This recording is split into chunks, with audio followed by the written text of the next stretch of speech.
Ayan. Once again, good afternoon. Ito po yung pinakadaanan ng mga tao sa residence nila. Yan. So makikita nyo po, sira-sira po yan. I'm going to do this report is not for para tanong kung kanino ipapaayos to or this one. Ayan po yung daanan. Sometimes kasi nadadaan siya dito dahil normally ito yung nakaugalian ng mga tao na daanan to.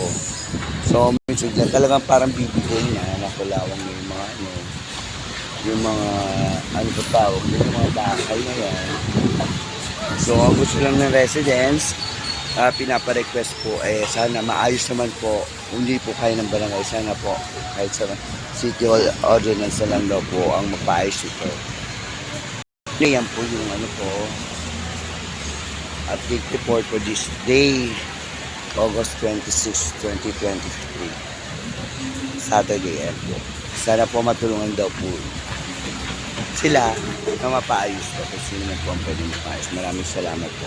This is Ronald Reyes from Bantay Kalikasan, Bulungan area, Parañaque. Salamat.